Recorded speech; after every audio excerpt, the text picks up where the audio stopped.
Red Recover now offers a simple-to-use, professional-grade light therapy device designed to help your dog heal and live a healthier life. Red Recover emits red and infrared light therapy based on the same science that NASA developed, all in a soft, flexible housing pad powered by a convenient, rechargeable lithium-ion battery.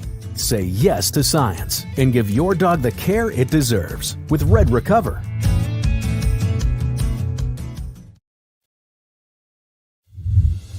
Hey guys, this is Hayden Hurst, NFL tight end. I'm partnering today with Red Recover. We're going to run you guys through some drills.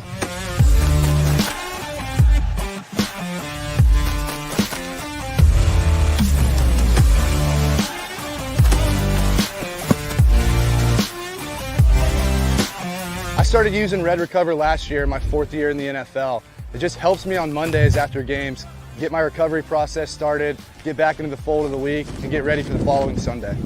If you want to recover like me, use Red Recover.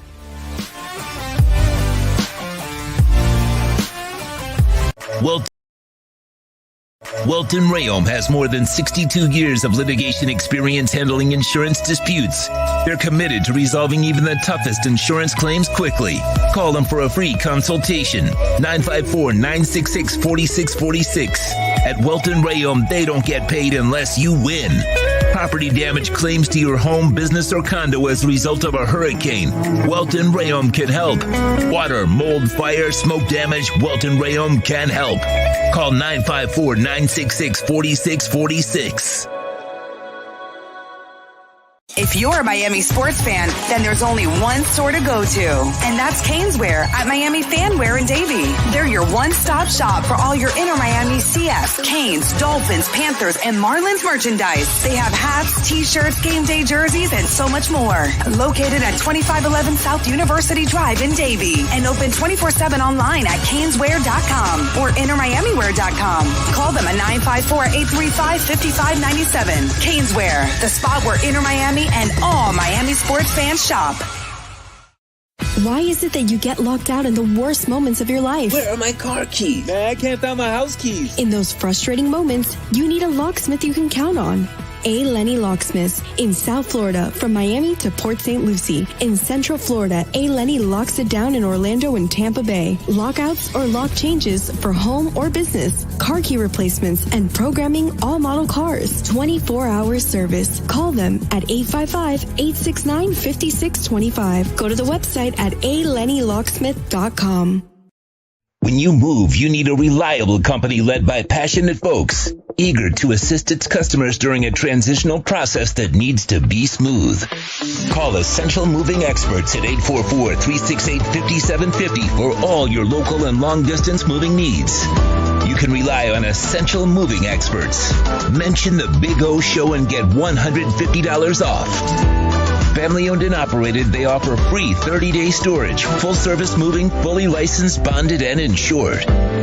Moving was never so easy. EssentialMovingExperts.com.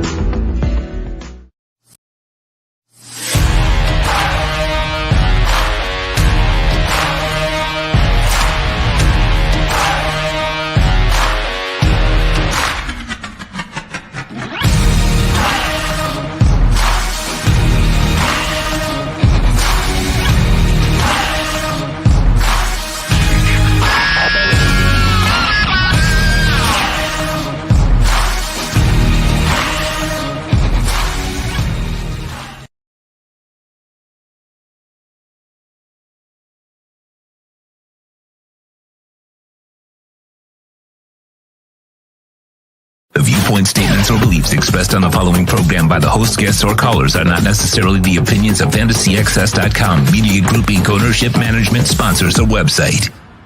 I'm all in. You're going to get the best out of me that you can possibly get. There's only one way to do anything great, and there's no shortcuts. So let's go do something that's worth doing. It's time for Dolphins football. Welcome to the Miami Dolphins Pregame Show on the Sports Talk 305 network. The show is mastered by Sean Stanley and Chad Shobe. Here's your host, the Big O.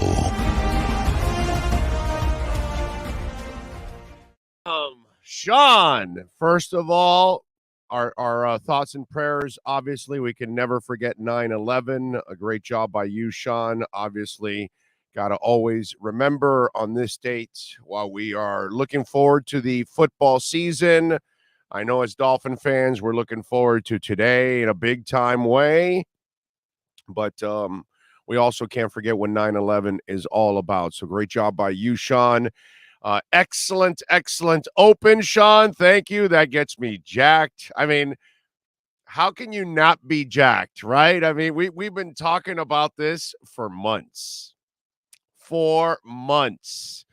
And right now, Dolphin fans are like Tim Tebow and Lolo Jones, who haven't had sex in forever. I know Tebow finally got married, but it's like a volcano building up. You know what I'm saying? It's there's a bunch of emotions that we've got going on. It started with the entire offseason. After a terrible ending, they parted ways with the coach. And then the hiring of Mike McDaniel, and you saw the clip there of him on the plane talking to Tua, and it's been exactly that from the get-go. It's been a coach that believes in his quarterback. It's a team now that believes in each other. It's a team now that believes in the coach. And guess what? Along the way, a lot of us Dolphin fans now believe what we see could end up working. The quest is we got to all put it together today, ladies and gentlemen. The Dolphins have got to put it all together today against the Patriots. And unfortunately for Mike McDaniel, and fortunately for you, Dolphins fan, there is no rebuild. There is no, you inherited a team that won 9 to 10 games. The front office said, what do we got to do to take it to the next level? Well, we've got to improve the offensive talent, and we've got to improve the offensive coaching. That's exactly what they've done. The defense should be better if the offense is better. That will complement this defense, something they haven't had so far in 20 years, really, because the Dolphins have had some pretty good defenses over the years, but never complemented by the offense.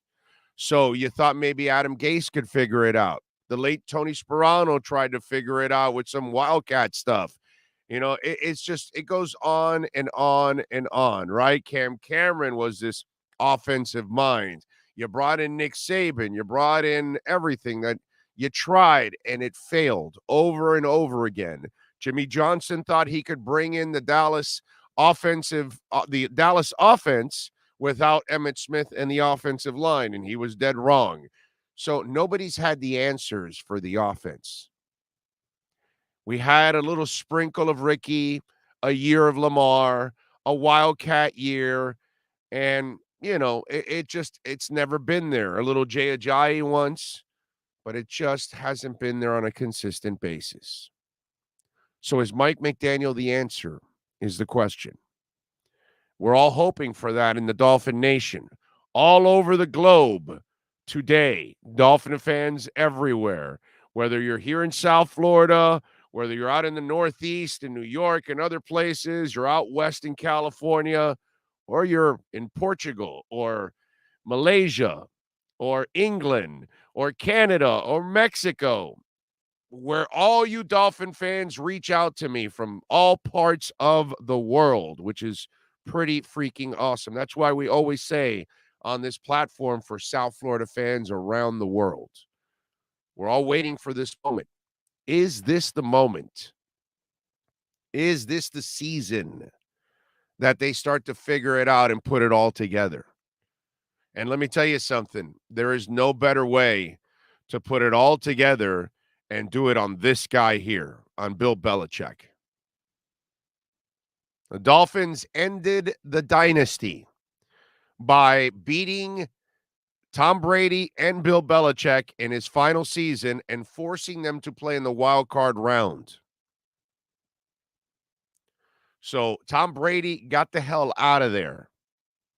Since then, well, they're no longer the Patriots because nobody fears them like they did with Tom Brady. So we're going to find out. We're going to find out. Is this the time? Is this the offense? Will Mike McDaniel figure it out?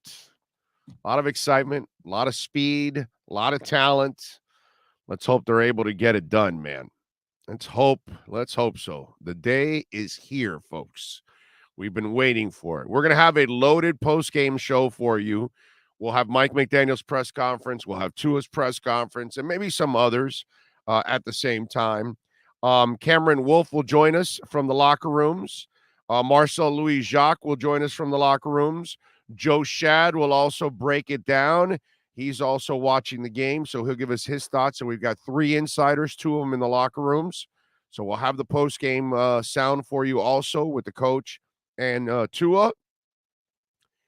Here in the pregame show, Lee Sterling's going to join us, give us his picks at 11:30. So we'll have some fun with Lee, and we'll get his selections. At 12:15, David Furones from the South Florida Sun-Sentinel will stop by. David's been on the beat for a couple of years now, and he has watched everything that has transpired that we talked about in the offseason till now.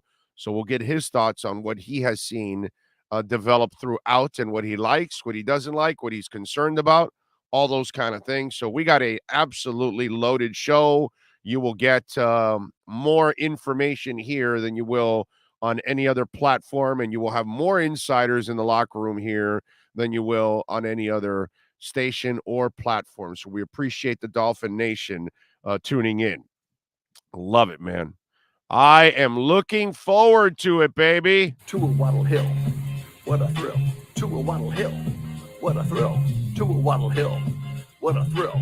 Ah, yes. Our man, David Morant, or Roger Morant, I'm sorry. Why did I say Dave? Well, Furones, that's why. Roger Morant, yes. He came out with that video, with that rap the other day. Tua Waddle Hill. What a thrill. Tua Waddle Hill. What a thrill. Tua Waddle Hill. What a thrill. Now, I want to hear that throughout the stadium. Okay? I want to hear at the end of the game, the stadium going, Tua Waddle Hill. What a thrill. Tua Waddle Hill. What a thrill. Tua Waddle Hill. What a thrill.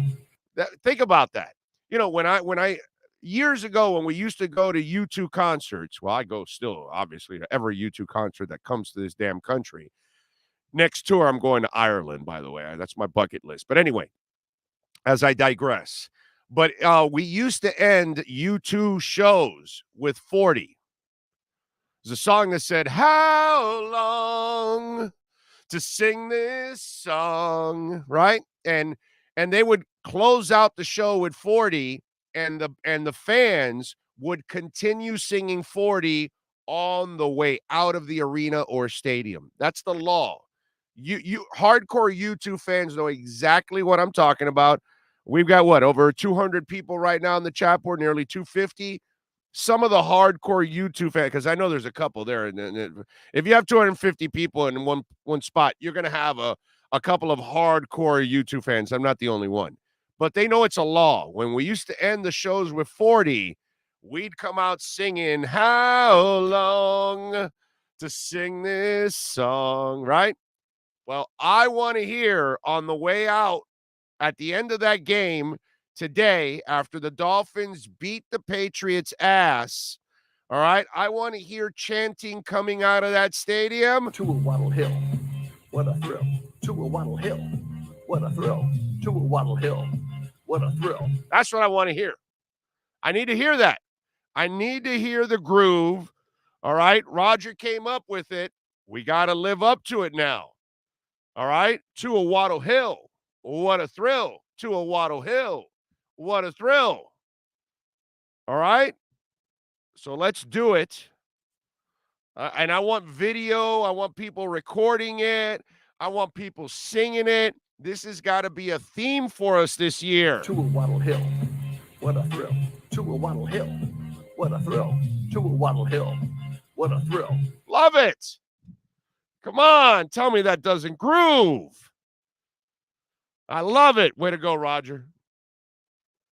My ears are bleeding. Please no. Oh, Rob, come on, bro. We don't. It's football Sunday, dude. This is the opening of the Dolphins season.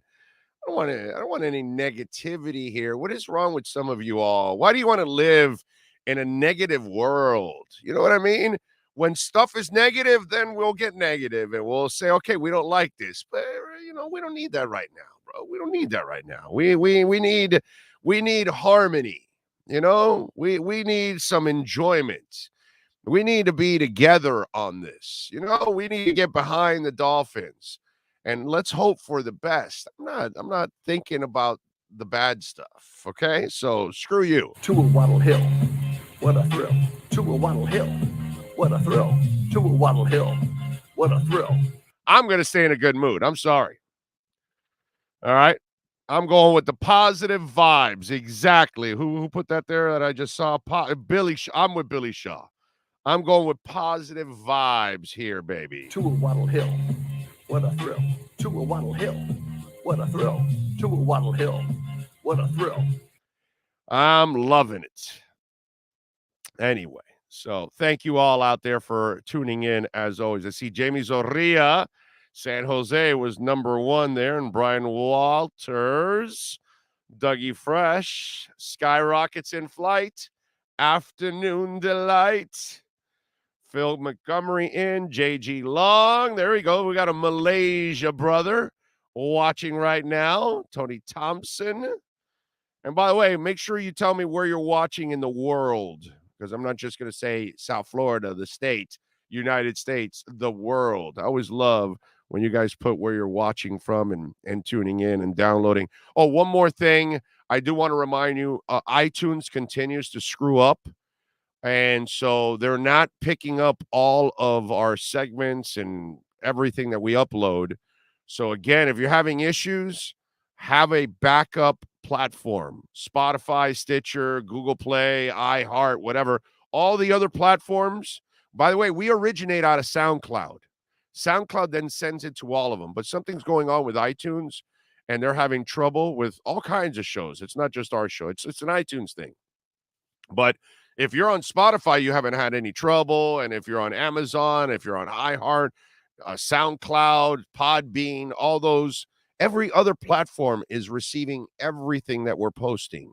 iTunes is not. So don't be lazy. Get another platform and help yourself out there and help us also at the same time too. Let's see, what else do we have? Big O, even with our past, this feels a little different. I think they're going to pop off today. Fins Up 71 is in Wyoming. Bro Talk is in Anaheim. Relentless is in Madrid, in España. You see, that's why. That's what I love about this. Tony Thompson's in Fayetteville. Nick is in Naples. Dwayne is in Buffalo. I love it. Chad is in the delivery room. That's right. The Seaman is having a baby right now, and the wife. Yep, that's right. The Seaman, part of our family, one of our producers, one of our guys. He's in the delivery room right now. He's about to deliver a new Dolphin fan. Not baby, a Dolphin fan. You can call it a baby if you want, but it's really a Dolphin fan that's being born, which is good. I love it. While we're going on and to a Waddle Hill, what a thrill. To a Waddle Hill, what a thrill. To a Waddle Hill, what a thrill. We're getting a new Dolphin fan to the family. Ha! There you go. I love it. Was it Naples, Buffalo, Massachusetts, Raleigh, Nova Scotia, Canada is Orlando. Chris is in Rochester. Nelson is in Nassau. Ayala or Paul in Connecticut. Paul's been a hardcore listener for many, many, many, many years. Let's see. Big O playing some player props today. What do you think? Watt over 59 yards. Mostert over 37.5 yards rushing, and Edmonds over 17 yards receiving. I like all of them, actually. I like all of them. Dustin's in Nashville. Michael's in Buffalo. That is awesome. I love when you guys put where you're at all over the place. How about that? Australia, Indy, Lehigh Acres. Hey, what's up in Lehigh Acres, bro? You guys got a lot of crime going on in Lehigh Acres. You got some crazy-ass stuff that goes on in Lehigh Acres. Holy crap, I'm always seeing stuff over there. Be safe, man. San Juan, Puerto Rico.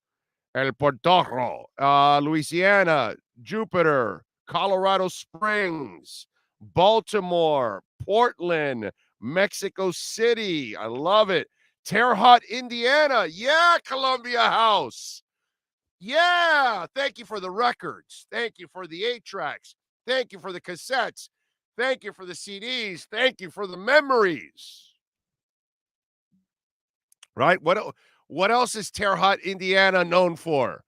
Columbia House. I forgot where BMG was, but thank you. Big O, what's Van Ginkel's status? I don't think he's going to play. I think they're going to hold him out. My feeling, and we're going to get the injury list soon. I think Raekwon doesn't play, and AVG, I'm pretty sure, is out for one more week probably. But, we'll see. Sonora, Mexico. Thank you, Francisco. Nebraska. There we go. I like it. Mercedes, Texas. Juan is in Hialeah. Andy is in York, England. Hector is in Honduras. Rob is in Toronto. I love it, man. Dougie Fresh, of course, in lovely Pensacola. Let's see. What else do we have? Jersey, SoCal, Reno, Vegas, Lubbock, Texas for Nolan. There we go. Pagosa Springs, Colorado for Hugo. I love you all out there, man. Thank you. Thank you all out there, as always, for tuning in all over the place, man. You guys are absolutely awesome. But let me tell you, one of the things that I want you guys and ladies out there to do, just get rid of the 20 years, bro. Just do me a favor, because I have a couple of my buddies that are like, dude, I don't want to get psyched up because it's the same old. And I go, so what about if it isn't, bro? You were bitter the entire offseason? You don't believe in Tua. You don't believe this, that, and then you're going to wait till they're actually playing well. And then, now I'm a fan. Really? I go, that's how you want to play the game, dude? Don't you want, it's a clean season, bro. It's a fresh start. It's not like we're dealing with Joe Philbin getting re-signed after the Minnesota game that meant nothing. And then how in the hell do you get motivated for Joe Philbin the following year? I get that, dude. But I told my buddy, I said, brother, how are you not excited about Tyreek and Waddle together? How are you not excited about the way Tua looks? The offensive line is starting to look a little better, actually. McDaniel looks like he knows offense. How are you not excited about all of this? Oh, no, dude, I'm telling you, I'm just so tired of getting let down. Okay, I get it, man. I told him, I understand, my brother. Rams fans were let down for many years. From Vince Ferragamo to everything else. And then they lost their team, and then they got it back. And, it was kind of a rough start. And then, look, they ended up winning a title. I told him, sometimes things turn around, Sometimes things change. It takes a while. Buffalo took an ass whipping from the Dolphins for years and years and years. And then they had their run in the 90s. And then they had heartache after that. And look where they're at now. Things can happen, dude. You can change things, but to have the attitude of closing yourself off and not enjoying this offseason, not enjoying Tyreek Hill's energy, not enjoying watching Jalen Phillips maybe mature into a really, really good player, the potential of this offense, the speed of this offense, the fact that the front office went and changed the coach and they were aggressive as hell in free agency because they have to fix the offense. How are you not pumped up as a Dolphins fan that they did everything possible to fix this team and make it a contender for a playoff spot? I told them that. And it was like, after 20 minutes of talking to him, it was like, no, I get what you're saying. And I go, then enjoy the moment, dude. It's a good time. It's just, you're going to, I don't know about you. I know a lot of you are with me on this. This has been one of the best off seasons I've ever enjoyed as a Dolphins fan. because there's a lot. I'm a Tua guy. I've been a Tua guy from day one. You guys know that. The only thing I've ever been concerned about with Tua has been the injury history. That's the only thing. I've never, ever wavered on him playing. I know he can play. I know he came in with a hip surgery and it was going to take a little while. So I had to pay. Look, I'm a crypto guy, so I got patience. Okay, I can wait. And by the way, strong by injective protocol today going up. Anyway, so I can wait and I could give this time to develop, but enjoy this moment, enjoy what's going on. Because if it does turn around, it's going to be a fun ride. And I hope that listen, I'm expecting it to turn around this year. I really am. I'm expecting this to be a good team. I have a really good vibe with McDaniel. And I'm hoping that we see a pretty damn good performance today. We need to see we need to see a win today. Okay? Let's just put it that way. We need to see a win. A win must happen today. Let me get to a couple of the super chats here. Aaron, thank you, sir. Appreciate you. Thank you for the love on the super chat. Remember, you can also make a donation through Cash App or Venmo at Cash Big O Show. That's Cash Big O Show. The show gets the entire donation there. Here it's 70%. That's why we mention it to you, because YouTube, they don't make enough.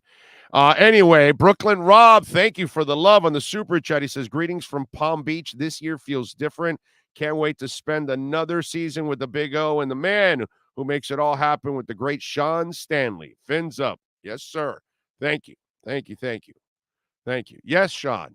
Hey, yo, I have a problem with my camera, so I apologize. It's probably better this way. But Cameron Wolf sent out at about 10:46 this morning. Yes. I'm told Dolphins defensive tackle Raekwon Davis should be to go today, despite popping up with a midweek knee injury. Andrew Van Ginkel expected to play too. Safety Eric Rowe Peck will be more of a game time decision. Right, that's the Vernon McKinley move. Practice. Yeah. So again, not a full thing, but Cameron, this is what he was reporting at 10:45. So about a half hour ago. Okay, one of our exclusive insiders here on the platform that you can't hear him anywhere else except, of course, the NFL Network and here. So he, wow, I had a feeling that Raekwon was going to miss. I told my buddy yesterday, I don't think he's going to play, because the way it kind of popped up and the way Mike Dan was like, we feel pretty good about the depth at that position, this and that. And so he always feels good about it. Now, I'm learning that about McDaniel. He's never going to show you his cards that he's panicking about something. I've learned that now already in the first couple months with him. So that is awesome that Raekwon and AVG are going to play. I love that. I love it. I think AVG is going to have a breakout year. I really do. I'm a big AVG fan, and I think he's going to bust it out this season, man. It's going to be fun. And yeah, the Vernon McKinley, they elevated River Craycraft and Vernon McKinley III, the young safety they like out of Cal. And because Eric Rowe is dealing with the pectoral injury, then that Vernon McKinley move was made. Raekwon was dealing with the knee. AVG, of course, the appendix, as you all know. Salvon Ahmed is dealing with the heel, and Tanner Connor with the knee. I don't expect either one of those guys to really be active in Ahmed and Connor. Nick Needham and Alec Ingold, by the way, were upgraded full participants. So Needham dealing with the quad and Ingold with the hammy. So they're good to go. The team is pretty healthy. If you're getting back Raekwon and AVG, and then Byron is your issue, and maybe Eric Rowe, then okay, that's obviously that's going to open it up there, and that's going to be a test, for the Miami Dolphins. And let me tell you, I know when we talk about matchups, ladies and gentlemen, Noah Igbenogany, right? I know that's the thing.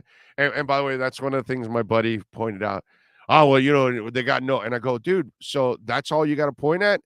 And I go, so you're just set on the negative. So they did all kinds of stuff to improve. Eventually, they're going to get Byron back.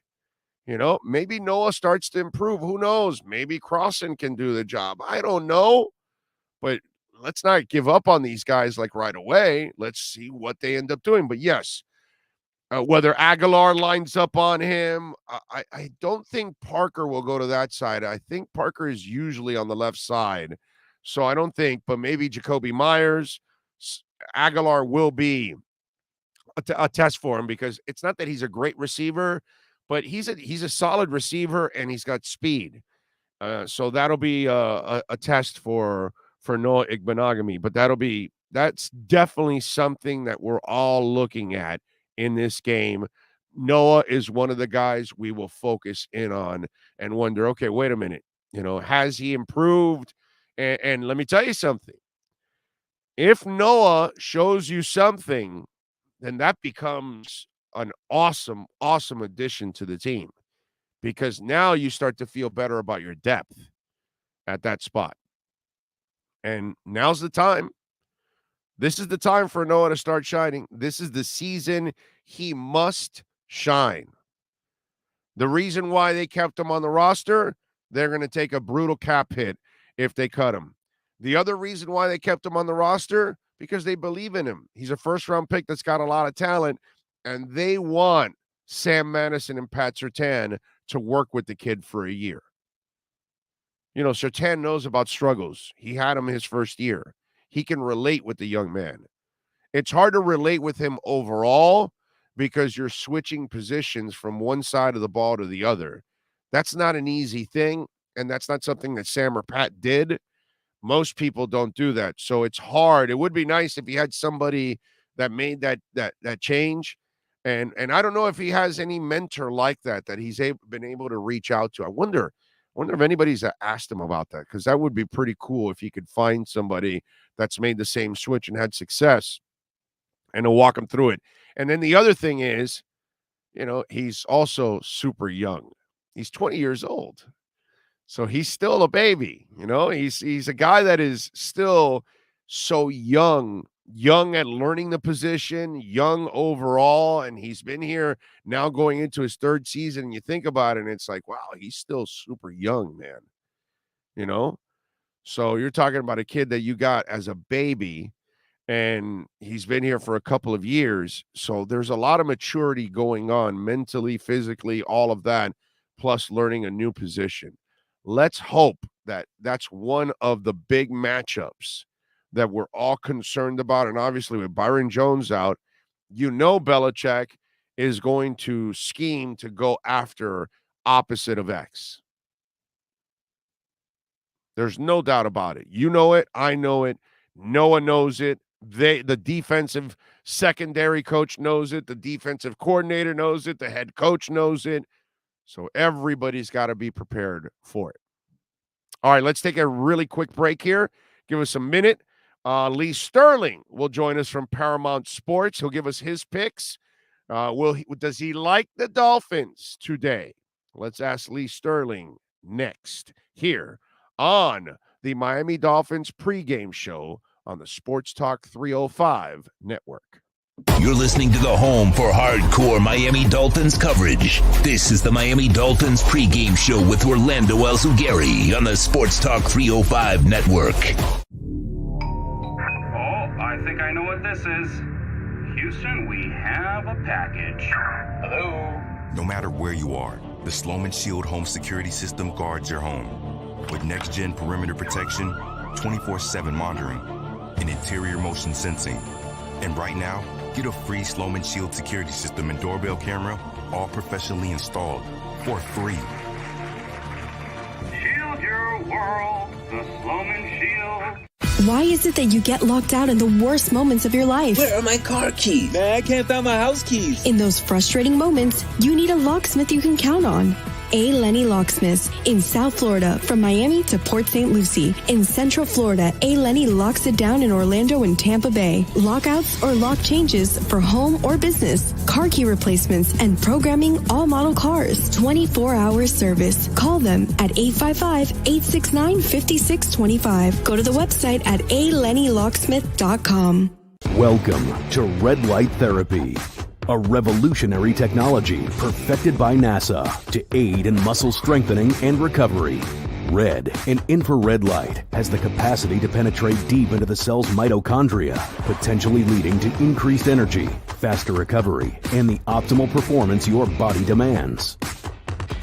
Train, fight, recover.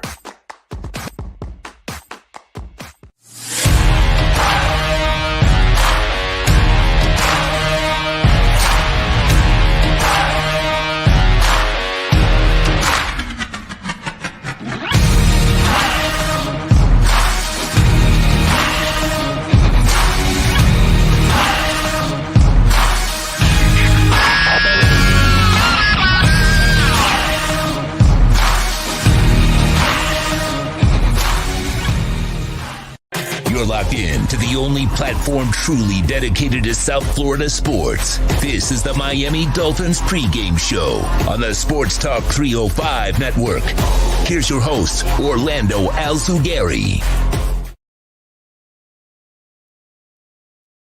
There we go. By the way, we have some news.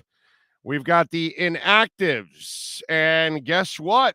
There will be no test of Noah Igbenogany in this game. They're saying, yeah, we're not going to put him up against Belichick. Noah Igbenogany is one of the inactives, along with Eric Ezukama, Skylar Thompson, Eric Rowe, so Vernon McKinley is in, Salvan Ahmed, Tanner Connor, and Trey Flowers. So Andrew Van Ginkel, obviously healthy. Trey Flowers was the insurance policy for Andrew Van Ginkel. So Andrew Van Ginkel playing, Trey Flowers is not playing. So I guess some of you out there are going to be, I guess you're feeling a little better that Noah's not out there.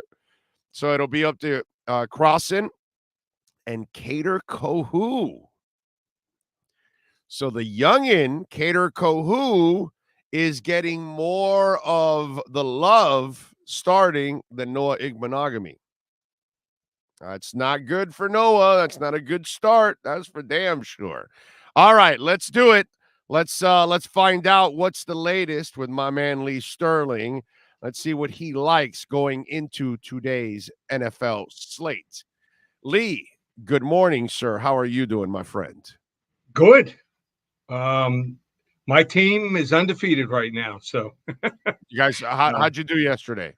Good. I went 3-2. I lose 2 games. I lose Texas Tech laying 3.5. They win by 3. And the other game that I lost, I'm trying to think which one it was. I lost a damn Miami game yesterday. I thought they would cover at least. And they did. If I had to wager on that game, I would have taken the Miami side. Just got off to too slow a start. One of those days where I win the 3 games by over 70 points above the spread, and then I had Fresno State last night. Oh, okay. All right. Pick, getting 1, they lose by 3. So close to a 5-0, but we'll take 3-2. All right. Let's start on the NFL slate. We'll leave the Dolphins for last. Give us a couple picks that you like outside of the Dolphins game. Well, I think everyone's going to be watching. If you're not watching the Dolphins game, the Cleveland game early against Carolina, Baker Mayfield. I love watching these games because the defense and the coaching staff of Cleveland knows Baker inside and out. Watch the safeties. Are they going to be walking around? Are they going to be showing different looks? Will the cornerbacks act like they're going to be inside shoulder of the receiver, like they're going to maybe show some man-on-man and they switch into zone? So watch that chess match. But every other position, Cleveland's a better team. I mean, one of the 3 or 4 best running teams in the NFL, maybe one of the best lines, top 5 running back. And Carolina can't stop the run. Number 18 against the run last year. I like Cleveland here. I think the wrong team's favored, even though I can't stand the quarterback. Oh, yeah. I mean, it's that's the only problem I have with that bet is that you're gambling on that quarterback there. Yeah. But I mean, the whole Baker thing, as much as people think he wants revenge, I think his teammates in Cleveland are going to want to stick it to him too at the same time. Right. So they're going to be really motivated.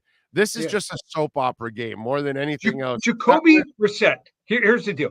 He throws 2 or more interceptions, they lose.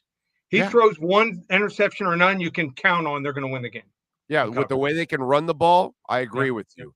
Because if you got Jabroni Brisket, which is what we call him on this show, Jabroni Okay. Brisket, you want him passing very little. And as good as they are running the ball, and that'll be interesting because they did lose their center. So we'll see how good they are and how dominant they are in running the ball. But if they are dominant like they have been, that's a quarterback's dream to have the running game that the Browns have had the last couple of years. They are a punishing team, and that definitely can be the way they got to win. They've got to limit Brissett to somewhere in the 20 range in throwing. You cannot have him throw too much because then you're going to get in trouble. All right, give me something else. Yeah, another game that I like a lot here is I like Pittsburgh. Now, opening week last year, what did they do? They won. Big upset over Buffalo. Cincinnati just might be, these teams that have not played their starters really at all, like Joe Burrow had an appendectomy in late July. You don't have any, exhibition time with your first unit. I think you might be a little bit rusty. The Pittsburgh offensive line is still terrible, but their defensive line led the league, 55 sacks last year, and that's now they're healthy. Weakness. Now they're healthy. They are healthy. They weren't healthy at the end of the year. That was one of the things that hurt Pittsburgh. They were so banged up on defense, big time. But I think all three of their quarterbacks actually fared very well and graded out well in preseason, and I think they're a live dog here. So I'm going to take the 7 points in Pittsburgh.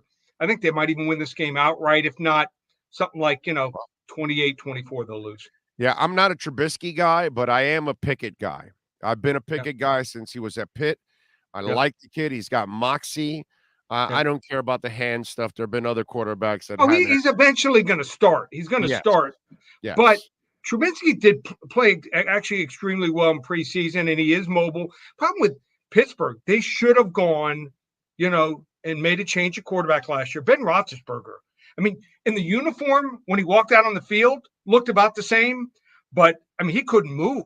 It was painful. It was pure out of respect. They let him finish his career, is what they did, and that's kind of what that franchise has been all about. And in the end, they had to move on. To me, the Trubisky thing is kind of interesting because I'm not a Trubisky guy, but they did make the right move. You start with the veteran, and then you go with the future. But because if you start with the kid and he falters early on, it's not like you have a lot of hope that Trubisky is going to bail you out. So do it in the reverse. So that way, at least there's some hope coming off the bench and some future coming off the bench. So I get that one. All right. So you're going. And I do think, and one last note on Mitchell Trubisky. I think he's a different quarterback than we saw in Chicago.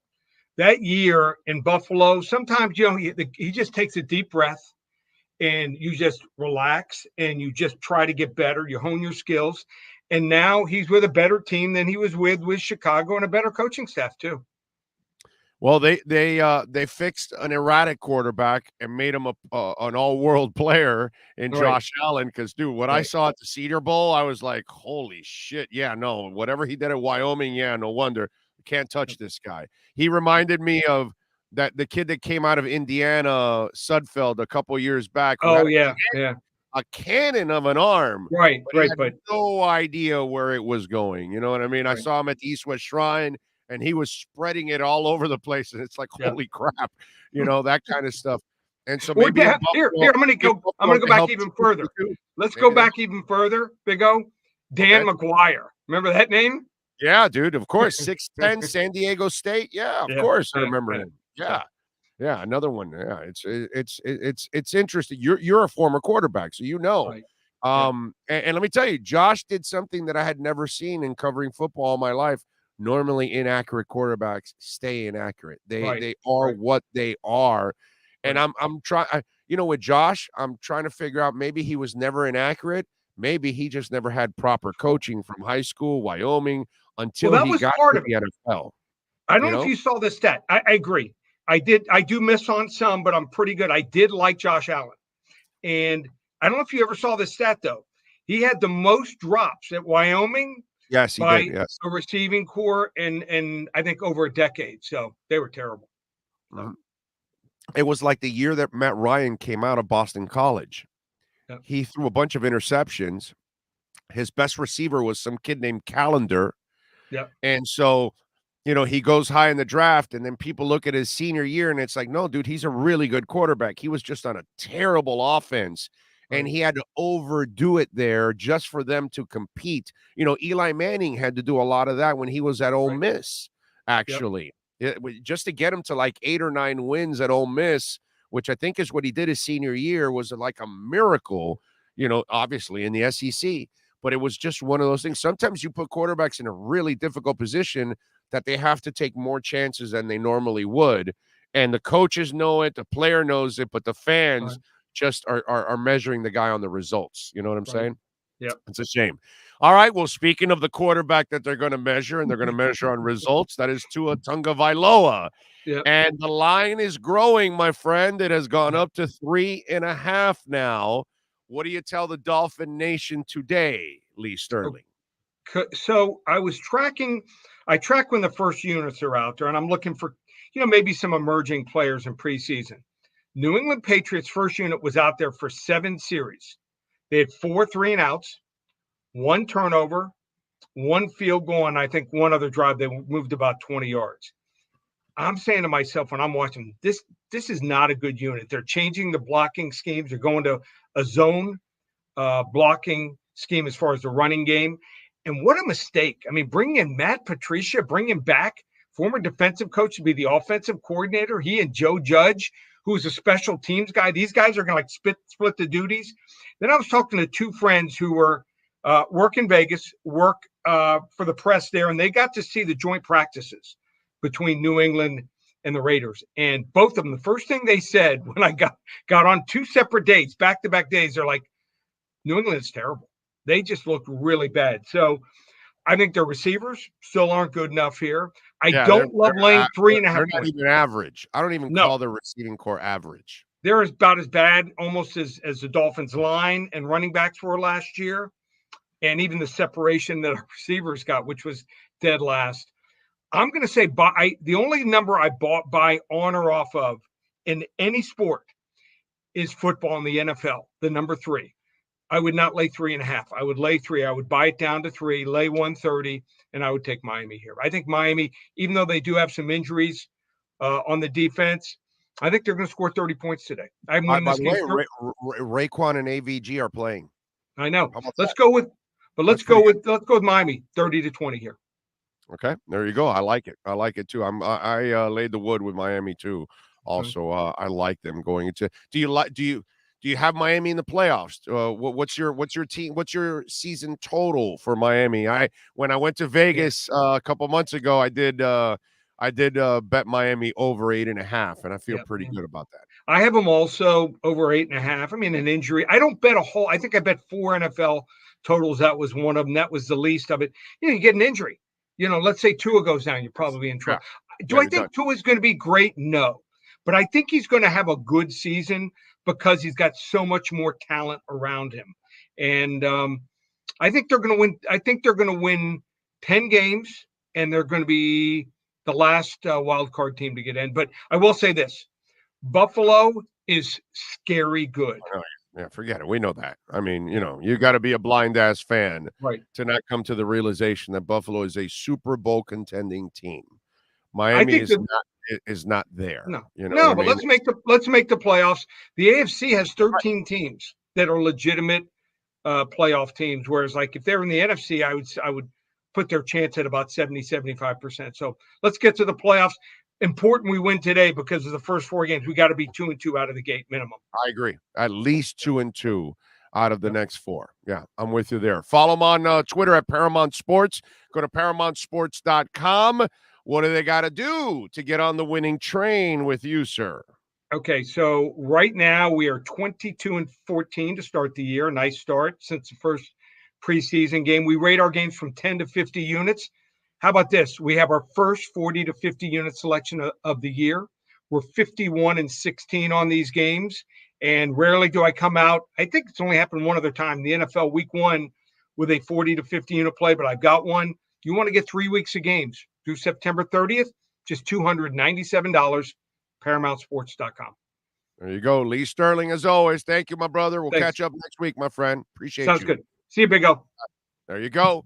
Lee Sterling, baby, Paramount Sports. I love the Dolphins today.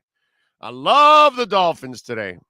already put in my wager on that one. Let's see. Rosenda, with an improved offense, Tua should be an all-pro quarterback. Agree. Buffalo is the AFC top contender. We have to got to give Buffalo their credit, bro. That's it. As much as we despise them and we want them to lose and all that good stuff, they've earned it, man. And the Dolphins have to find a way to catch up to them. And it's unfair to expect them to catch up right this second, you know? Maybe this is a better team as the year goes on, and maybe things change. And maybe the Dolphins get better. Maybe the Buffalo Bills take a step back. Whatever, I don't know. But right now, the Bills are much better than Miami. They are one of the 2 or 3 elite teams in this league.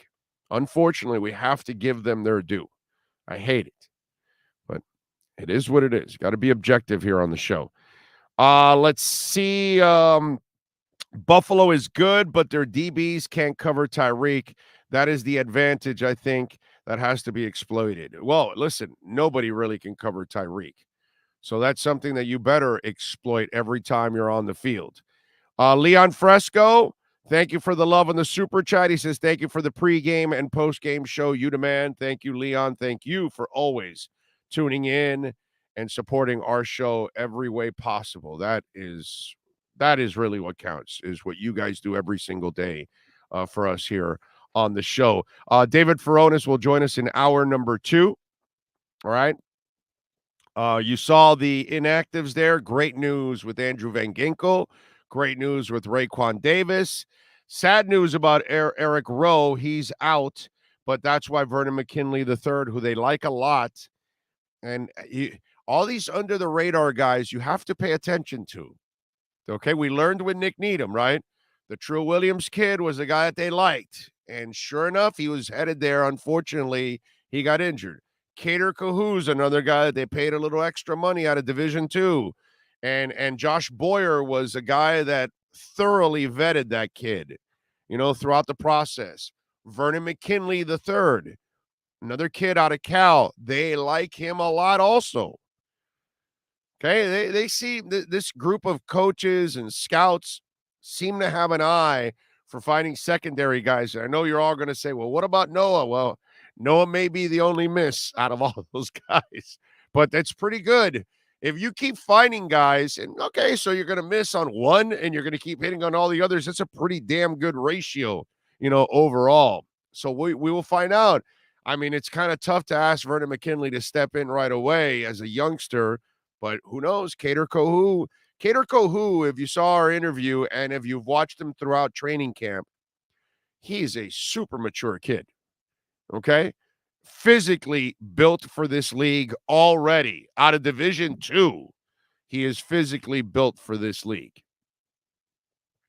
So we will find out today some of these young players getting thrusted in, some of the veterans that I was really worried about Raekwon being out. But now to know that AVG and Raekwon are playing, I absolutely love this, dude. Damn. Thank you, Billy Shaw. Appreciate you, man. Thank you for the love on the super chat. So, is Mike McDaniel the chef? Isn't that one of the things that you're excited about? In that last preseason game against Philadelphia, he schemed up a couple little things with misdirection, freed up some things that Mostert run and all that kind of stuff, and stuff he did stuff that also helped running in between the tackles and all those kind of things. And I got to tell you something. My wife and my daughter, they're constantly watching cooking shows, okay? I'm not necessarily big on watching cooking shows. I'll watch it with them every once in a while. Very impressed with the people in some of these cooking shows. And obviously, being a big fat guy, watching cooking shows is torturous because all you do is you end up hungry. You know what I mean? You're just watching one delicious dish after another. And you're like, yo. And then I look at my daughter and my wife and I go, why don't you guys watch this all the time? You should be able to cook like this by now. Let's go. You know? So Is Mike McDaniel that chef that we're all dying to see? Is he going to make it Hell's Kitchen for Bill Belichick today? Because that's what I'm hoping for. There's a part of me the last couple of weeks that's been praying that Mike McDaniel schemes the crap out of this game and has remember when Belichick and company were frustrated with the Wildcat? They had no answers for the Wildcat. I want to see that befuddled look on his sourpuss ass face today. That's what I want to see. I want to see an old man that is flustered in that dirty ass stinking sweater of his. And I want him like just looking around at Matt Patricia and looking around at Joe Judge and all these other clowns and like, what are we doing here? I am dying for that because this is the moment we've been waiting for. Okay? And McDaniel has been kind of known as the boy genius when it comes to offense. And he gave us like a little appetizer against the Eagles. And then you watch these Brian Baldinger films where he breaks down Mike McDaniel's offense, and you just come out of it like, oh my God, this guy's awesome. So I can't wait to see Mike McDaniel in the kitchen with all the ingredients now and having Teron Armstead and having Connor Williams and hopefully the improvement of Austin Jackson and hopefully Eichenberg and Hunt can do their jobs. And then obviously you got all that speed in the backfield with Chase and Mostert. You got Alec Ingold, the fullback in there. And then obviously all the speed at wide receiver and even tight end. You got Gesicki and wait till Tanner Conner gets healthy because they obviously have a conviction that they can use him in this offense. And we're talking about a guy that's a former track star playing tight end now. Speed, speed, speed. I want to see when he gets all these ingredients together, how's he going to cook them up? Because, ladies and gentlemen, if you watched our show all last year, if you watched the pre and the post-game shows at time, especially the post-game shows, how many times did I bitch and complain that when it came to play calling and play design, it was absolutely horrific, that the Dolphins had no rhyme or reason to what they were doing. Once in a while, they'd hit a groove and they'd hit a couple plays, but they weren't competent enough and good enough to structure an entire game plan, to give themselves constantly advantages. And that's what Mike McDaniel does. So I cannot wait to see Chef McDaniel turn Belichick into Chef Ramsay. Pissed off that his cooks aren't getting it done in the kitchen. Okay? You know, it's like the red and blue team, right? So, you know, on our side here, whatever red team we'll go with, Mike McDaniel, the kitchen is going, it's flowing. Everybody's working together to create the dishes. The customers are sitting there at Hell's Kitchen and they're amazed. And then on the other side, there is Chef Belichick, aka Ramsay, F-bombing everybody because the fish is undercooked and because the rice is sticky and because you didn't cook the steak long enough, and you know all those things. I watch enough cooking shows to know some of the hell that goes involved in all of that. That's what I want. I want all hell's breaking loose kitchen on the side where the sun is baking the Patriots. And then I want a smooth run and flowing kitchen on the side where the shade is at. Okay?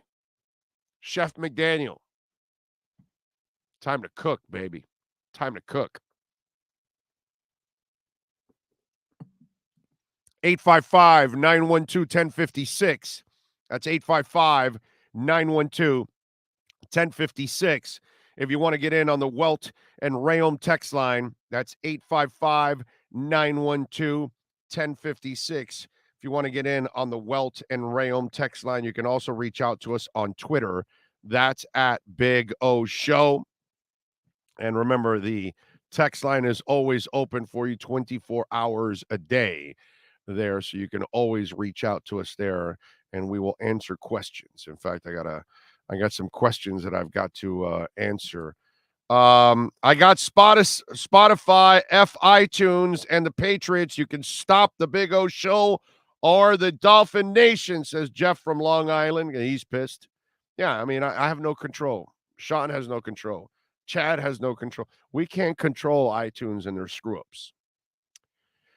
Good morning, Big O. Love all the great growth that has happened with the show. Well-deserved, my friend. The Dolphins are going out to put a hurting on those Patriots. Let's go. Damn right. I'm looking forward to it. All right, some guys talking about Lombardi. I don't care about Lombardi is a clickbaiter, bro. That's what he is. You know? So sources, Jackson declined $250 million offer. Lamar Jackson is not a very smart dude. What more? How else can I phrase it? Okay. He's negotiating himself. Do you know if he had an agent, his stupid ass would have had a contract last year, heading into last year? Like last offseason, he should have had a contract heading into his final year. And then the new contract starts now. You know what I mean? But he's an idiot, and he's trying to negotiate it himself, and you know, whatever. He and his mom think they can do this. It's just so stupid. It really is. It's just plain stupid. There's zero intelligence on trying to negotiate your own contract. Okay? It's like going, yeah, I'm going to represent myself in court. All right? Go ahead, dude. Go ahead. There's a reason why professionals are paid to do whatever it is. Now, in fact, I was hanging out with a buddy of mine, and we were at a restaurant, right? And they were struggling a little bit. And listen, if you have an understanding of what's going on in the world today, every business is struggling with employees and how to manage it and keep their employees and find good employees and all that. All you business owners, God bless you, man. It's not easy what you're doing right now. What happened in the pandemic and post has altered the thinking of this world. And one of the things that I can't stand about people is your lack of respect for somebody else's job. And, you know, just because maybe you're a lawyer, that doesn't mean you can run a restaurant, dude. You know? I don't care if you're a mechanic. Doesn't mean you can be a teacher. I don't care if you're a teacher. Doesn't mean that you're going to run a bank. You know what I'm saying? I love all of this. You know, it's like, and I told my buddy, I go, and he's a successful businessman on his own. I go, bro, you would die here in 2 days trying to run a restaurant. You know what I mean? It's people are professionals for a reason, no matter what you're doing. I don't give a crap if you're running a car wash. I couldn't do it. I'd be a disaster. We're all trained to do what we do, and then hopefully you take pride in what you do and you do a good job. But respect what other people do, man, because it's not easy. And doing what they're trying to accomplish now, it's not easy, man. It's not easy. I wish we would have a little bit more understanding of all of us. And Lamar Jackson, like, oh yeah, I'm going to be an agent now. And the mom, I'm going to be an agent. No, you're both a bunch of idiots is what you are. You're freaking idiots. You're morons. You would have hired somebody already. This would have been done last year because that's what a real agent does. He gets it done before the contract ends. So then it becomes an extension. You don't put yourself and gamble on the final year when you're a running quarterback. What kind of a dumbass are you, dude? It's plain stupid. Yes, Sean. Ian Rappaport is from NFL Game Day. The Patriots offensive play caller is expected to be senior football advisor Matt Patricia with heavy influence from coach Bill Belichick. Right. Yeah. It's Belichick on everything. He's the puppeteer. and he runs everything. That's why most of these guys fail when they leave the nest, because daddy's been running everything for you. And then when you think you can actually, run daddy's business, problem is daddy babied you so much, like we baby our kids at times, and that's why this generation is soft as hell. And then when the real world hits you in the face, you fold like a cheap tent.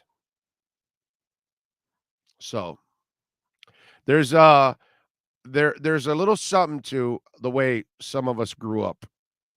I will take the hard life. I will take the rough upbringing.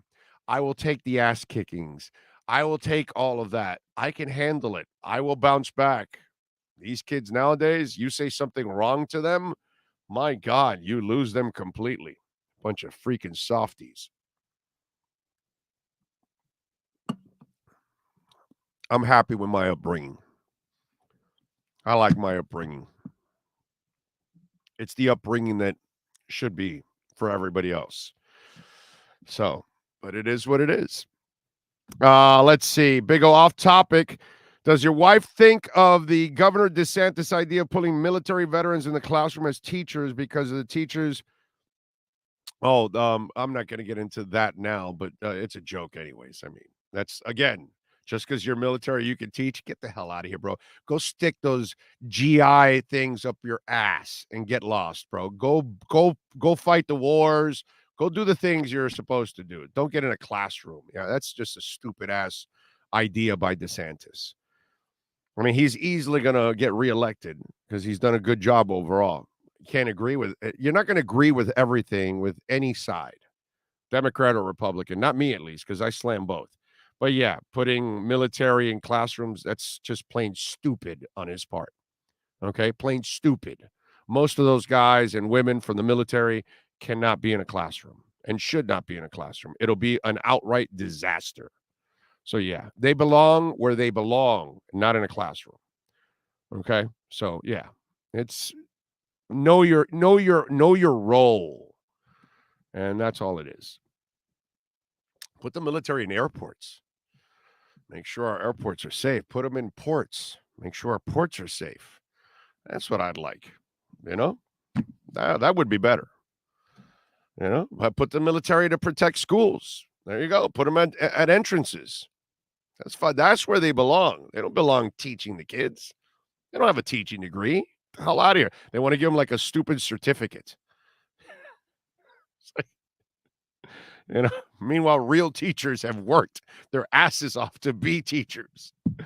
And some guy in some what's it called? Those what are those pants called? Some guy in what's it called? The damn pants that are some camouflage pants. Some dude in camouflage pants is going to think that he's going to go teach calculus. Like, get the hell out of here, bro. It's just so stupid. Let's see. I will never answer as a graduated with MED, taught in DC, and no way someone without teaching or learning pedigree can actually teach a class. No, I mean, it's teaching is brutal, bro. Brutal. My wife has been doing it for 30 years. Tough, dude. Tough. Okay? Really tough. All right, let's get ready. Hour number 2 of the program. David Furones will join us at 12:15. I want to talk about the Dolphins O-line. I want to get into the challenges for some of these players today. One of the matchups that is maybe the most important matchup of the Patriots-Dolphins game. I'll tell you what that is to start off hour number 2. Right here, the Miami Dolphins pregame show on the Sports Talk 305 network. You're listening to the home for hardcore Miami Dolphins coverage. This is the Miami Dolphins pregame show with Orlando Alzugaray on the Sports Talk 305 network. Oh, I think I know what this is. Houston, we have a package. Hello? No matter where you are, the Sloman Shield home security system guards your home. With next-gen perimeter protection, 24/7 monitoring, and interior motion sensing. And right now, get a free Sloman Shield security system and doorbell camera, all professionally installed, for free.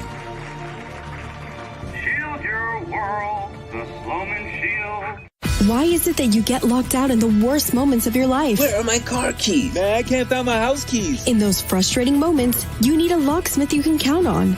A. Lenny Locksmiths in South Florida, from Miami to Port St. Lucie. In Central Florida, A. Lenny locks it down in Orlando and Tampa Bay. Lockouts or lock changes for home or business. Car key replacements and programming all model cars. 24-hour service. Call them at 855-869-5625. Go to the website at alennylocksmith.com. Welcome to Red Light Therapy, a revolutionary technology perfected by NASA to aid in muscle strengthening and recovery. Red and infrared light has the capacity to penetrate deep into the cell's mitochondria, potentially leading to increased energy, faster recovery, and the optimal performance your body demands. Train, fight, recover.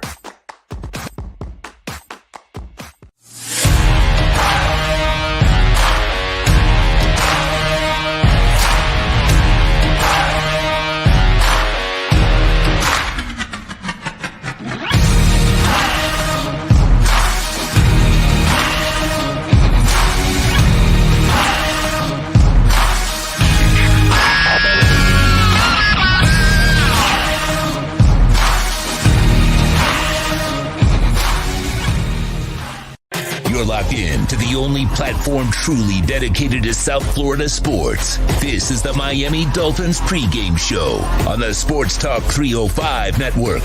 Here's your host, Orlando Alzugaray. All right, we are back, baby. Hour number 2. And Lance, buddy, you're as dumb as Lamar Jackson and his mom. You think it's smart to negotiate your own contract. Some of you out there aren't really very smart, are you? You don't get it, right? You would have, if you're actually smart, Lance, which you and Lamar clearly are not, you would have had your contract done the year before it ends. Okay? That's when you do your contract.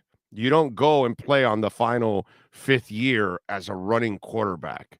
My God, some of you out there have zero common sense. He had an awesome year 2 years ago. Last year was a down year. That's not when you negotiate. You negotiate off the high before your contract ends because you're taking all the hits. Now, the Ravens have all the control now. This is not good for him. This is stupid. He suffers an injury. He's done, and he's not going to get his money. All right. I don't know. Some of you out there, you really don't get it. It's a really catastrophically stupid ass move by Lamar Jackson. Okay. It's like, it's almost as dumb as Le'Veon Bell. At least the Le'Veon Bell one's dumber because the money was already there. And he didn't take it. He's an idiot. Most important matchup for today in the game, Austin Jackson. Austin Jackson's the guy that we got to watch. Obviously, the line has got to step up. Connor Williams, clean snaps in the Philadelphia game. You get Teron Armstead. I like Robert Hunt. Eichenberg is one of the question marks I have. And Dieter, by the way, is breathing down his neck. And then on the right side, it's all about Austin Jackson. He has shown improved play. All right, we got to give him a lot of love for the improved play that he's had. But now's when it counts. And Matthew Judon had 12.5 sacks last year. Dedrick Wise is on the other side. And I'm not expecting anybody on that side to really get the best of Teron Armstead on a consistent basis.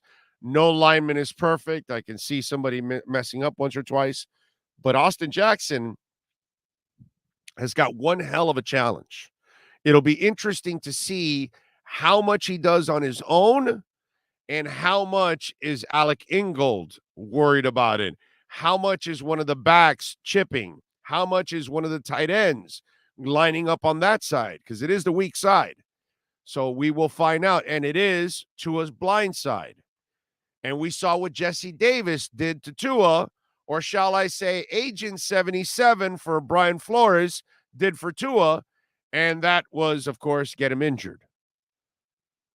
So this is a really important matchup because we are talking about Tua's blind side. We are talking about a player that needs to prove that he finally has crossed the threshold of being trusted as a player. He has shown a lot of improvement this offseason so far. He's had some moments that, obviously you got to expect it. I don't expect him to go from what I've seen for 2 years to all of a sudden being an all-pro at right tackle, but I have seen better play from Austin Jackson. He looks more confident.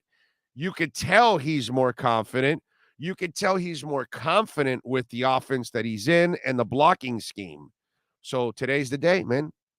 Today's the day that you've got to show this might be the most important matchup. Yeah, we could talk about Belichick against McDaniel. We could talk about Belichick's defense trying to stifle Tua Tagovailoa. We could talk about all those things, and they're obvious, and you are right if you want to point those out. But the Austin Jackson, Matthew Judon matchup, to me, that may be the most important matchup that there is in the game, because if there's disruption there, that will disrupt a lot of what you're trying to do in the passing game. So how much will Austin Jackson be able to handle Matthew Judon on his own? And how much will he need some help? Because Matthew Judon is a hell of a player. I mean, that's why they signed him. Hell of a player. Big time matchup there. 855-912-1056. That's 855-912-1056. If you want to get in on the Welt and Rayom text line, you can also reach out to us on Twitter. That's at Big O Show. Follow us there as always. Appreciate all of you out there following us here. And make sure you share, by the way, also the website with everybody, and share the YouTube page.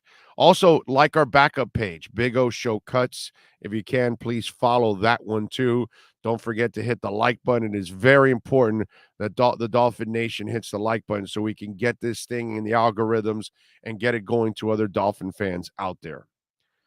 Austin Jackson better put in his big boy pants all season long, especially against the Bills. That D-line is sick. Yeah, well, I got to tell you something. It's not just Austin Jackson. Against the Bills, that whole D-line better step up. I mean, that whole O-line better step up. But today, the Patriots have a good line. Don't get me wrong, but not like the Bills. But this guy, Judon, against Jackson, that might be the matchup from hell that I worry about most. Okay. All right. We promised you that David Furones would be kind enough to join us from the South Florida Sun Sentinel. The young man has been on the beat for a few years, and obviously he's been watching this entire offseason develop from beginning to end. He's kind enough to join us now on the program live from Hard Rock Stadium. David, how you doing, my brother? You doing good? There you go. I'm doing well. Yeah, just out here in the press box, 45 minutes or so before kickoff. It's open this season. Yeah, man. I'm looking forward to it. It's going to be a lot of fun to watch. So you went through the entire year last year. Okay? So give me 1, 2, 3. National football league. 1, 2, 3. Test.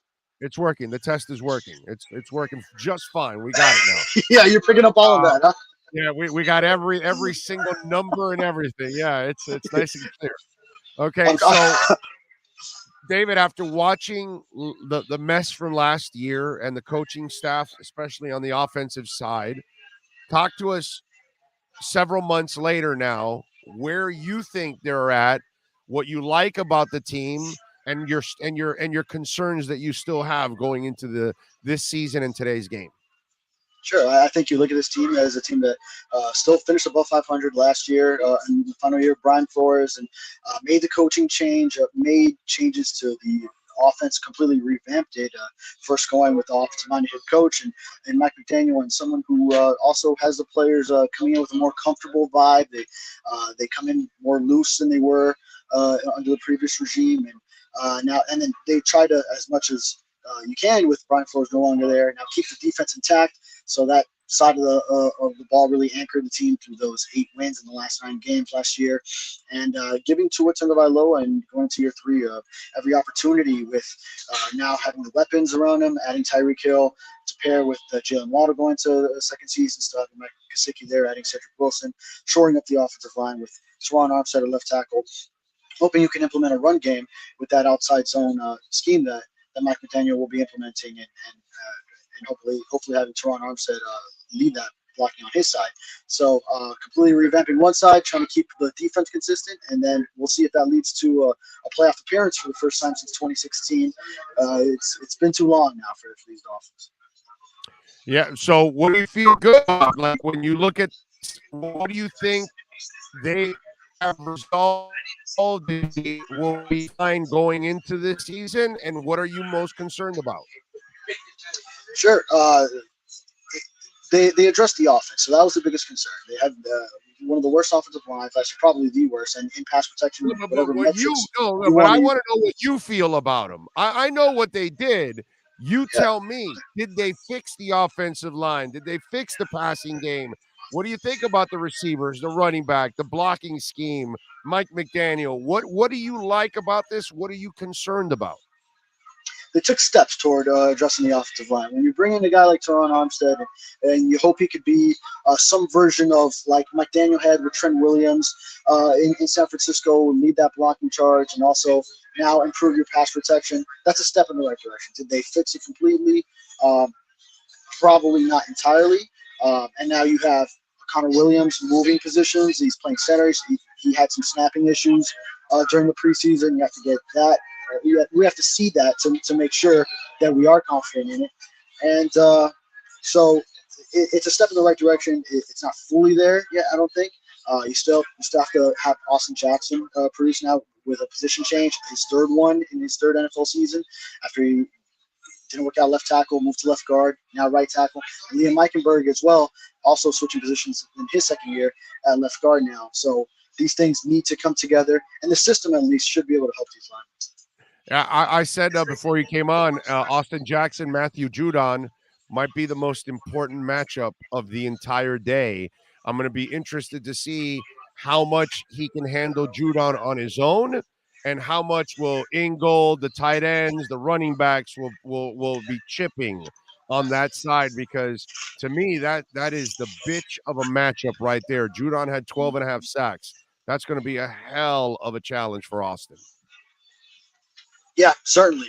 There's a lot of matchups here you can look to, but I mean, Judon led the team in sacks last year, was a Pro Bowler, so you need Austin Jackson on that side. Now he's got to flip everything from always playing on the left side, so you need to see how he is able to resolve that. Just kind of the left foot, the right foot, everything gets flipped around now playing right tackle in pass protection, and you hope he can still produce in the run game. He did show some flashes, I feel, last year, run blocking in that regard.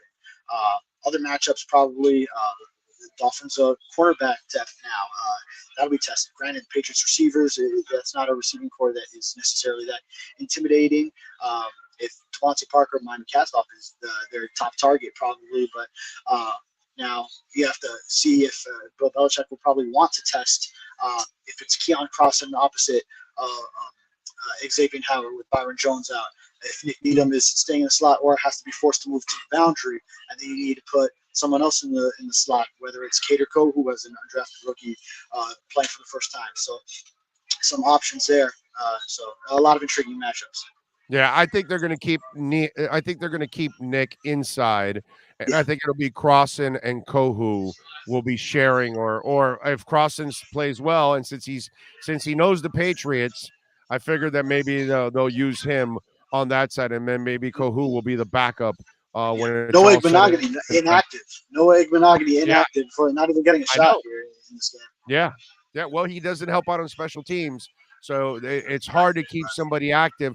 If you're going to keep the Skylar Thompsons of the world on your roster, the guys on the back end of your certain positions, they have to be two-way players, or if not, they just don't help you on a 45-man roster, man. You gotta have that flexibility. All right, Tua.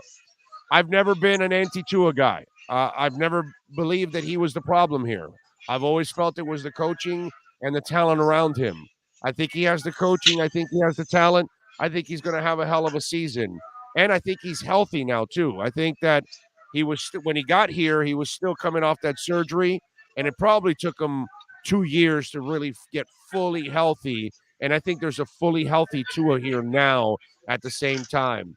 Where are you with Tua? Are you believing or are you still doubting? I'm believing to an extent. I think now, being another year removed from that hip injury is vital for him. I think we've seen him be able to generate more throwing power from the lower half now that it's been 3 years, almost three to the date. It was November 2019 when he had that hip injury that halted his college career. So this whole offseason, I talked to his trainer, Nick Hicks, and also the assistant coaches with the Dolphins that they felt a lot like Darrell Bevel, was seeing him throw live for the first time, really coaching him, and he felt once he got with him that he did have the ability to make all the throws necessary of him. And when I wrote a big season preview feature on Tua, I spoke to his trainer, and he mentioned how he was making double-digit yardage increases in several types of throws. That just showed that he is now able to generate more power and was able to create that. It's not necessarily arm strength, but what everyone calls arm strength and throwing power, throwing ability. So now he's going to need that to hit a Tyreek Hill and stride those opportunities when he is available over the top. And I think at the end of the day, though, still the offense will be very quarterback proof, where even if Tua isn't at his top, and he will have easy throws to make underneath. They'll look for yards after the catch with Tyreek Hill, Jalen Waddle, get Mike Gesicki some opportunities where he can catch some jump balls and contested catches as he's known to do, and also lean on the run game a lot. So where are your hesitations? Where are my hesitations? One would probably still be in the offensive line. We have to see it first before. It's not Tua. It's the offensive line for you now. Oh, are you asking about Tua specifically, or just the team in general? Yeah, yeah, because you weren't all the way in. You were kind of in, not really all the way in. So why? Where's the hesitation with Tua? Okay, well, he still has to show that he can do it. Okay. He's had the excuses thus far, and they've been valid, and they're not excuses; they're facts. Yeah, well, he's had them available to him. I don't like labeling. An excuse is my dog ate the homework. An excuse is kind of a lie. The facts are he had no line. The facts are he had no running game. The worst pass protection in the NFL last year. Yeah, he had no offensive coaches with experience. I don't. No run game to speak of. Yeah, I don't like the adjective excuses because they're facts, not excuses. Excuses are when your kid tells you something that it's an excuse. You could have done it today, but you didn't, right? You stayed watching television, playing video games, and now you're late. Why? Because that's a cheap ass excuse. Oh, I was too tired or whatever. No, you're lazy. Those are excuses. These are facts that he had to deal with. That's that part. I don't know why so many people label that as excuses. It's not fair to him. Well, I use the word more so as, they are valid excuses. Any criticism of uneven play, he's had his moments, but also had some down moments. He's got valid reasons, excuses for why that is happening. Okay, there we go. I like that better. So do you have him having a great year? 30-plus touchdown, 3,000, 4,000. What are you looking at for Tua in this offense? Those are numbers that are reachable, I would say, for sure, with the weapons he has around him.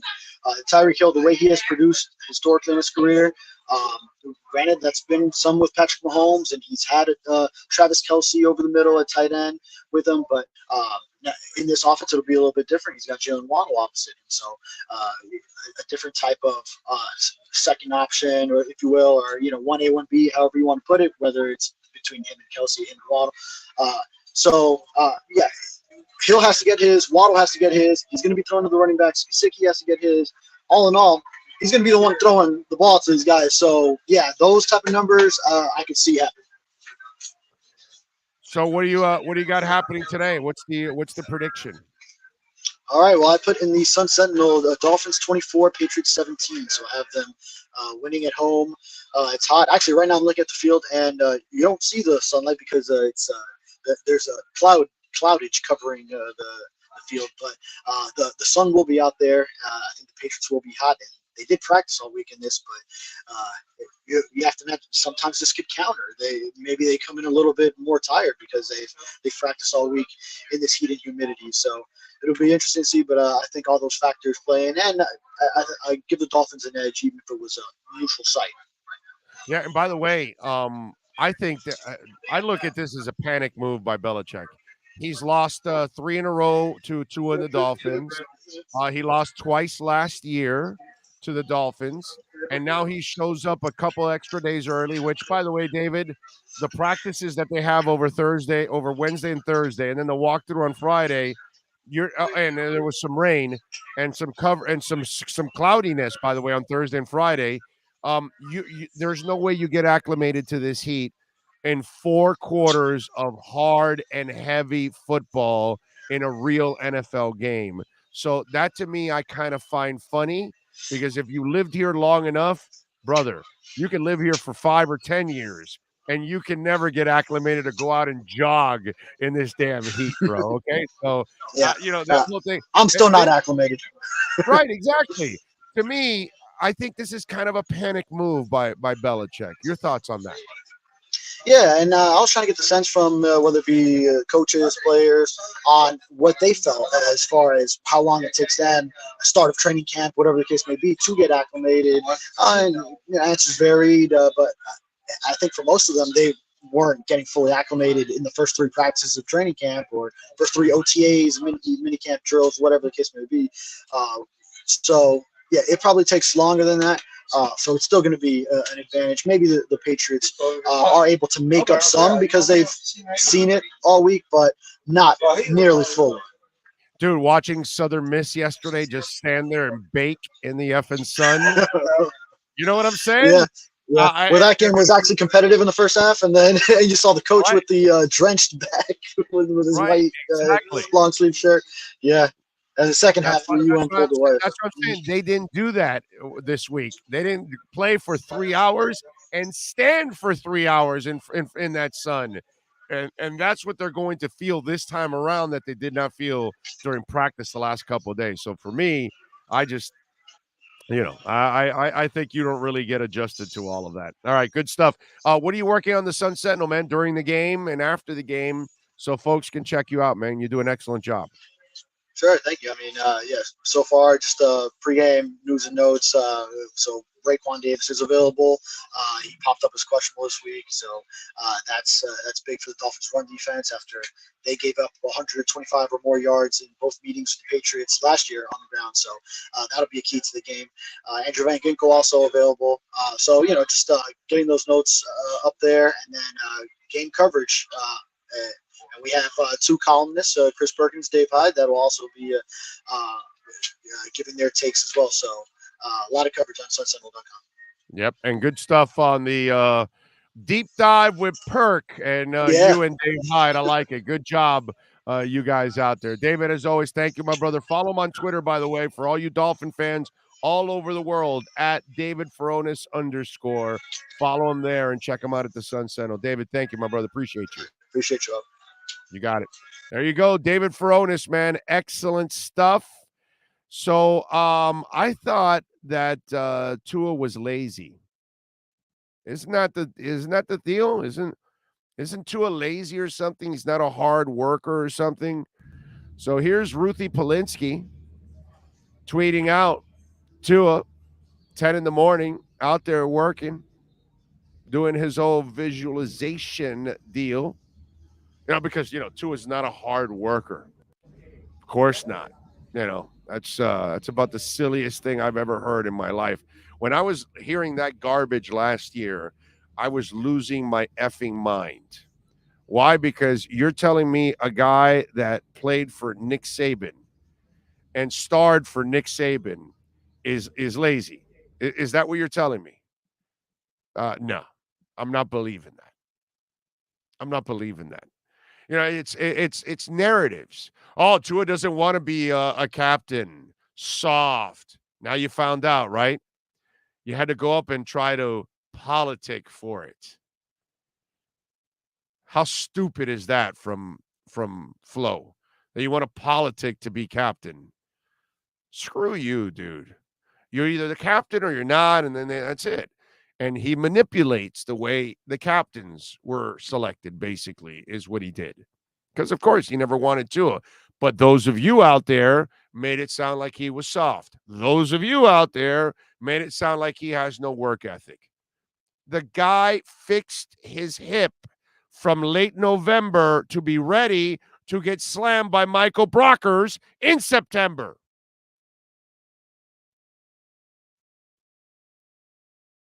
Come on, dumbasses. And I hope you're looking in the mirror going, you know, I'm a real dumbass for questioning that kid's character or that kid's work ethic. Why? Because you took the word of a man that lived his life cheating with Belichick, but then all of a sudden didn't want to tank here. Oh, he has scruples now.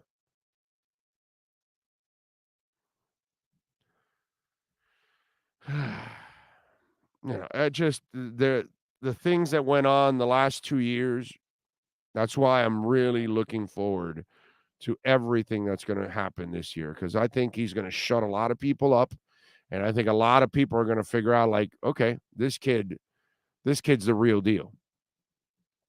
Len Collins, thank you, sir, for the love on the super chat. Appreciate you, my man. Thank you. Remember, you can always send in a donation through Cash App or Venmo at Cash Big O Show. And Laurent Lamothe, I hope I said it right, Lamothe. Laurent, thank you, sir. Appreciate you. A little love on Venmo. Very nice. Appreciate it. Yeah, send the text there, too, to Mr. Lamothe. I think that's how it goes. Thank you, sir. Appreciate it. What else do we have here going on? Good afternoon, Nikki Davis says. I'm feeling good after we beat the Gators last night. Now I'm ready for a win against the Patriots today. I'm really looking forward to the Dolphins season. Fins up. There you go. Karen says Chris Kaufman from 3 yards says Kerry killed it when he mentioned all the QBs that wanted to be traded as soon as they heard rumors of a trade. Tua never complained. He is very well. Tua's a pro, man. Baker Mayfield, you know, I talked about this months ago. Baker Mayfield acted like a little bitch the second they mentioned Watson. He lost it. Tua had to hear about Watson from you guys forever, and had to hear it about, you know, the coach. And then you had the 2 idiot owners scheming to go get Brady. It's just, to me, Tua has been absolutely amazing how he's handled all of this. That's what I've been so impressed by his maturity. I've been, you know, you say he's not a leader. You know, any of you out there that think, oh, he don't want to be a captain, he's not a leader. No, you goddamn right he's a leader. Because a leader finds a way to dial everything down and tries to get through the noise without creating noise himself. And that's exactly what he's done. He has stayed the course. He didn't get flustered, no matter how many of you cried for Watson, no matter how many of you continue to cry about Herbert, no matter how many of you wanted Brady or whatever, the guy stayed the course. He had a shitty offensive line, never pointed fingers. Had no running game, never pointed fingers. Didn't have a quarterback's coach, never pointed fingers. Didn't have an offensive coordinator, never pointed fingers. Had one of the worst offensive line coaches in the history of the NFL who was too young and unproven to be doing it, never complained, never pointed fingers. Broken ribs, broken finger. All the guy does is go out there and play. And by the way, with the broken rib and the broken finger, he completed a 51-yard pass to Waddle. So all this guy does is prove that he's tough as nails. All this guy proves is that mentally he's tougher than most of us could ever be. Because to have the balls to blow out your hip and then surgically get it repaired and then physically do the treatment that you've got to do to get ready for an NFL season in less than a year is ridiculous. And then you're getting slammed by Michael Brockers and you're getting injured and all that stuff. And at no point did that young man say, I've had enough. I'm tired of this clown show. I'm tired that the owners hate me or don't want me. And I'm tired that I'm playing with a coach that hates me. Can you imagine Baker Mayfield in the same situation? He would have lost his shit 2 years ago. It's just, it is beyond me. Okay? This is what I want as a leader, actually. That dude is who I want as a leader. So I am hoping that he goes out there and he has great success. Well, one, I'm tired of looking for quarterbacks too, by the way. After Dan, it's just been one after another. So more than anything, I'm kind of tired of the quarterback carousel. So I want, but this guy, the way he's carried himself, how do you not root for this? How do you not want this to succeed? This is definitely not the guy that you're going to get the 2 a.m. call. Hey, coach, I got arrested. DUI. I hit my wife, my girlfriend, whatever. You're always going to have a pro's pro with this guy. Super smart, works hard, but he needs to be complimented like every other quarterback. And it looks like they've gotten the pieces overall that he needs. How do you not root for Tua Tagovailoa? I just don't understand that. I really don't. In fact, and when he does have success and hopefully solidifies this spot for years to come, a lot of us that stuck by the kid, we're going to be laughing about this. Right now it's not as fun because it's kind of been more frustrating for me personally, watching the kid go through all this crap and then the narratives that are spun that are just, it makes people look so silly with some of the shit that they've invented about this guy. So I'm really rooting for him to have a ton of success and to shut a lot of people up. Man of 1,005 holds. Look what would have happened to Greer if he listened to Flo and the Tua haters and acquired Watson. Out of a job, and Dolphins would have been the same laughing stock they've been since 2007, for sure. I would have been disgusted acquiring Watson. I got to be honest. It would have felt dirty as hell. I would not have been proud of the Dolphins that they're dying to win so badly that they allegedly would go get a rapist, allegedly. To me, it would have disgusted me. I got to be honest. I wouldn't have enjoyed watching Watson play as much. No. That would have really tested my fandom. I got to be, and nothing has ever tested my fandom with the Dolphins.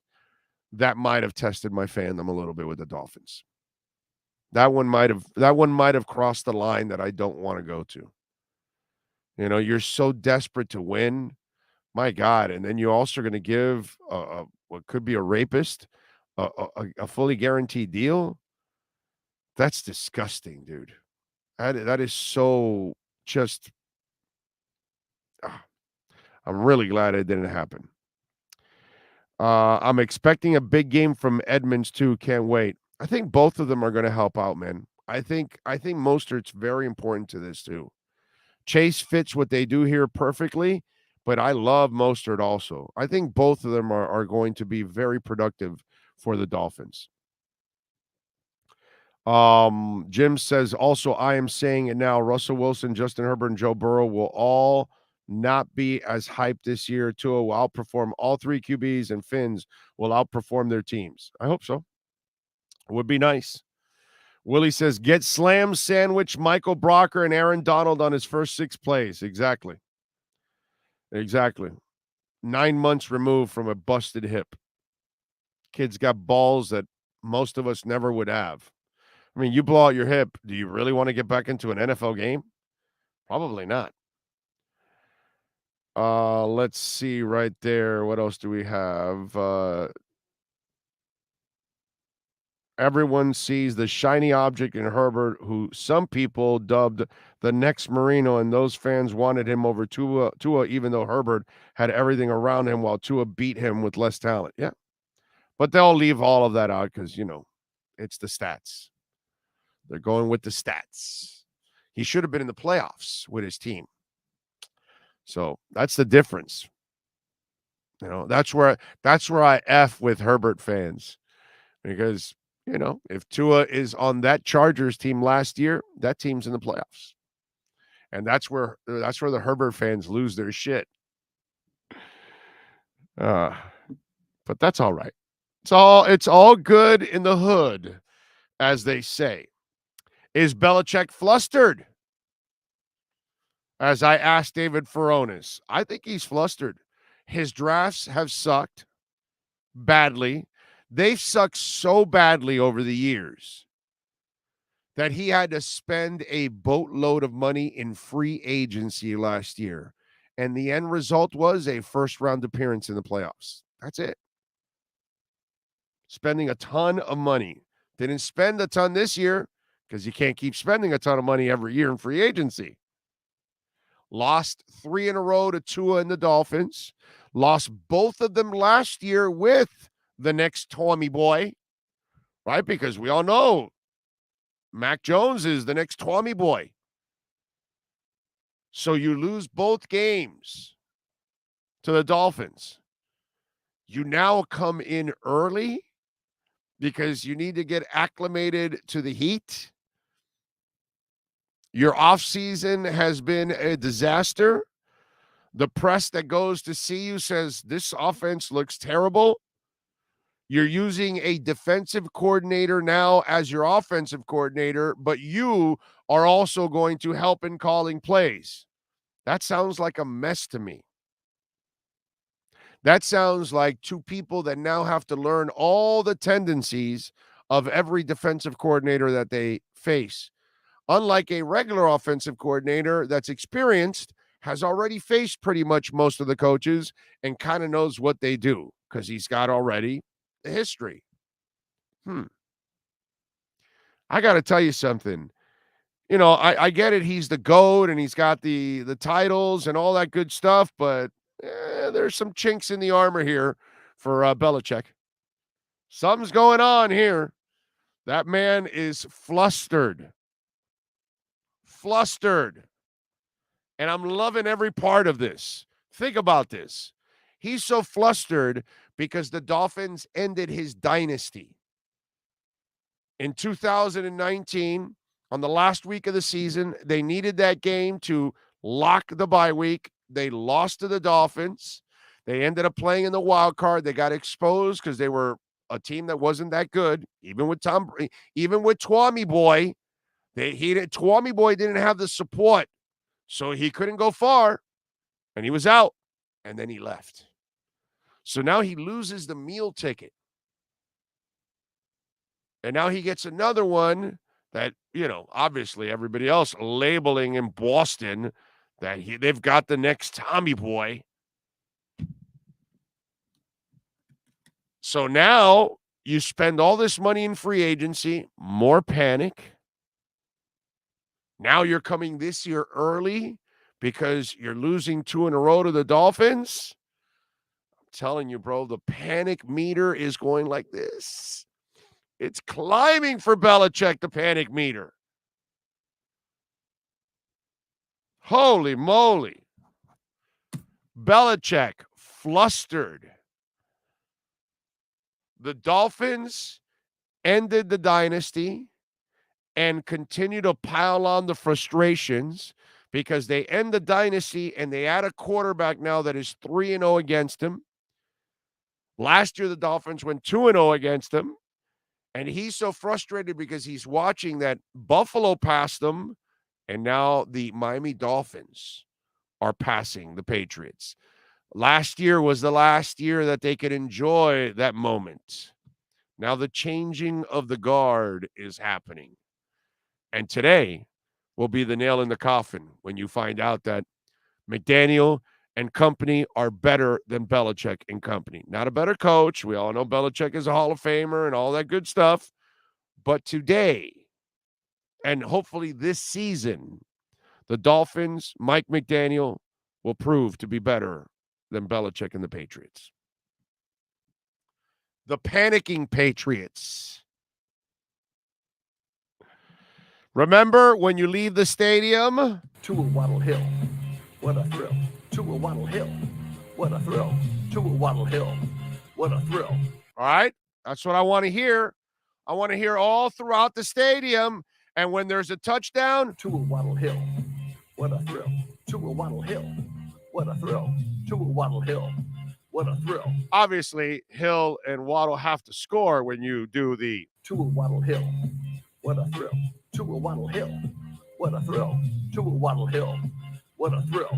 Although, it doesn't matter if Tua does throw the touchdown because it's either Tua, Waddle, or Hill that are part of a play. So if Tua hits a touchdown to Gesicki, to a Waddle Hill. What a thrill. To a Waddle Hill. What a thrill. To a Waddle Hill. What a thrill. All right, so there you go. I want to hear it. I want to hear it loud and proud at Hard Rock Stadium today. Big time. Way to go, Roger. To a Waddle Hill. What a thrill. To a Waddle Hill. What a thrill. To a Waddle Hill. What a thrill. Oh, by the way, Vivian says Lehigh has a lot of crime, Big O, but it's coming out of Lehigh Acres, certain side north of South. Okay, that's where, because I see it a lot on YouTube, man. I see a lot of stuff going up on Lehigh Acres. Like, what the hell? Man. I didn't know that place was that rough. Bill B has issues drafting receivers, so he spent a ton on the position. He still couldn't find one, really. No, he sucks at receivers, but he sucks overall. No, you got to go look at his drafts the last few years.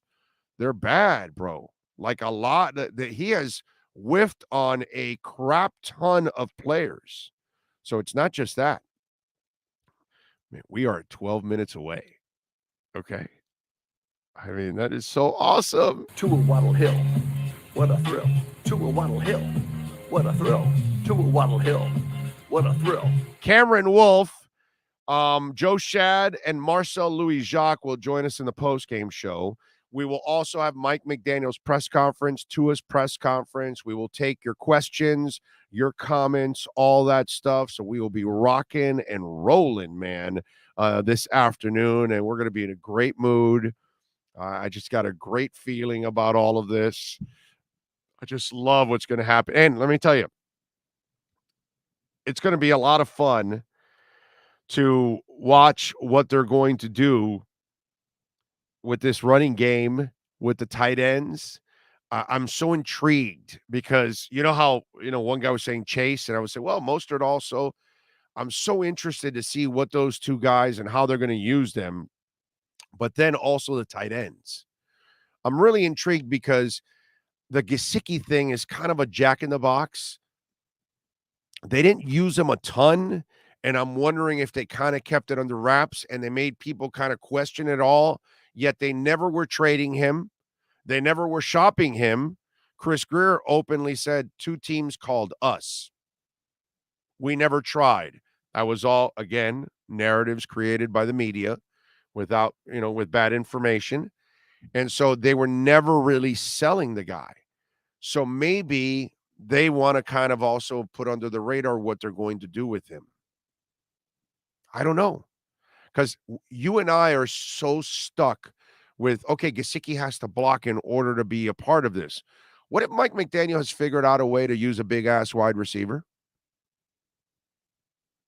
What about if he becomes a big-ass slot wide receiver at times, and they bring in Smythe to have an extra blocker, and they don't bring in Cedric at times or Azukam or anybody else or Sherfield or whatever as the number 3 guy. They literally have Waddle, Hill with Gesicki in the slot off the line, and Smythe is on the line.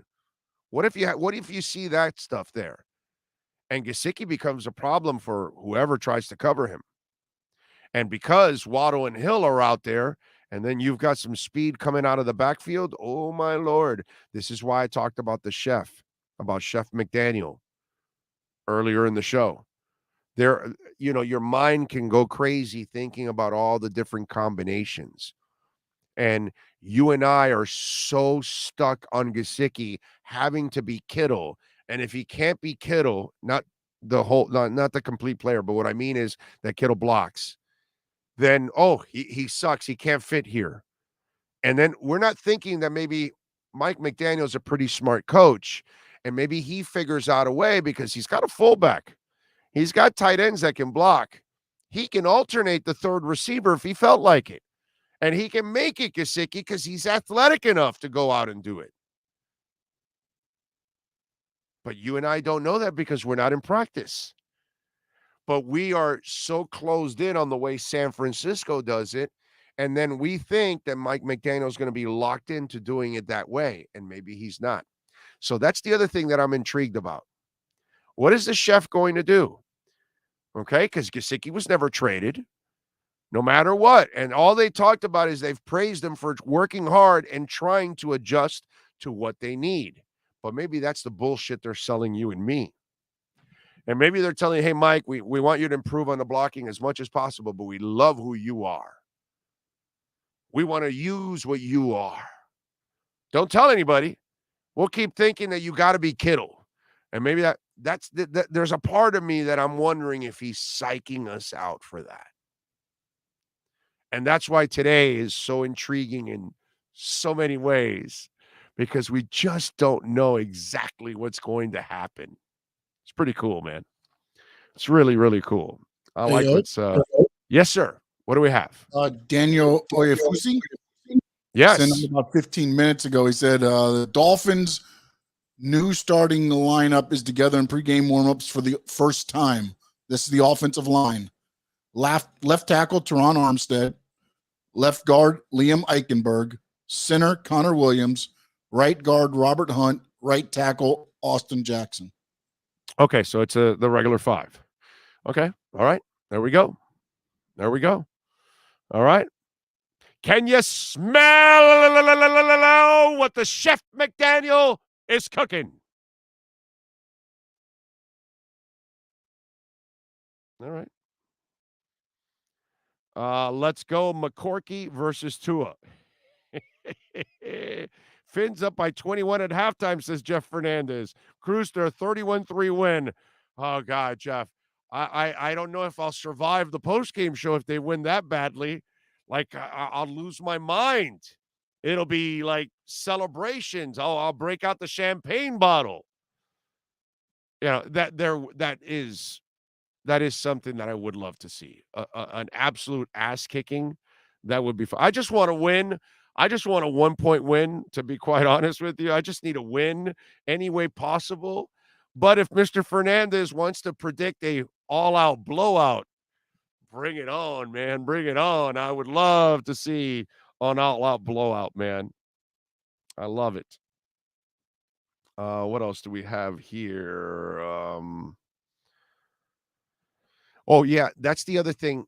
How will the Patriots attack the Dolphins today? Because I still think they're going to try to run the ball a lot on the Dolphins and try to control the clock, try to control the possessions. I don't think Belichick wants to face all that speed a lot on the field because he knows most people in the NFL don't have the secondary to hang with all this speed on the field. And so there are a couple schools of thought that they're going to go out there with a short passing game and pass the hell out of the ball, or they will still try to work the running game and try to control the clock. I still think they'll try to control the clock only because Miami's offense is something I don't think you want to see out on the field. you know? So that'll be very, very interesting. Remember, post-game show, we're going to have Cameron Wolf. We will have Joe Shad, Marcel Louis-Jacques. We will carry Mike McDaniel's press conference. We will also carry Tua Tagovailoa's press conference and maybe a couple of others. So we're going to give you a couple of hours of great post-game information. Sean Stanley, sir, what do you have for us? Cameron Wolf just sent out a couple minutes ago on-field temperature update 15 minutes before game time, a tick above 110 degrees. Woo! Enjoy, Patriots. Yeah, baby. Melting in the picture, by the way. Enjoy that sideline, Patriots. We turned that oven into broil, bitch. Broil, bitch. Yeah, you think a couple days at Palm Beach Community College field, running around for a couple of practices is going to get you ready for this heat and humidity? Hells to the no. That ain't going to happen. The hell is wrong with you people? All right, time to wrap it up. We thank David Furones and Lee Sterling. We thank, of course, Sean Stanley, the man that masters this program and runs the entire damn channel. And, of course, right, everything, even on the Sports Talk 305 network also that is being developed here on the platform. And, of course, we thank all of you out there for tuning in, for sending in a text, for sending in a tweet, for donating, whatever it is, visiting our sponsors, our great sponsors. We shall see you post-game. The second the Dolphin game ends, the celebration begins right here, baby. Go Fins. Get it done. Tua Waddle Hill. What a thrill. Tua Waddle Hill. What a thrill. Tua Waddle Hill. What a thrill. Remember, after the game, we got to do it for Roger. Tua Waddle Hill. What a thrill. Tua Waddle Hill. What a thrill. Send me the videos. What a thrill. All right, I want people chanting Tua Waddle Hill. What a thrill. Let's go. I love you all, man. Go Fins. We'll see you right after the game ends. Be good out there. Thank you. This has been the Miami Dolphins Pregame Show on the Sports Talk 305 network. The show is mastered by Sean Stanley and Chad Shobe. Please subscribe to our platform by searching Big O Radio Show on all digital avenues. We'll be back with a complete wrap-up of the game once the last second ticks off the clock. Thank you for your support and enjoy the game.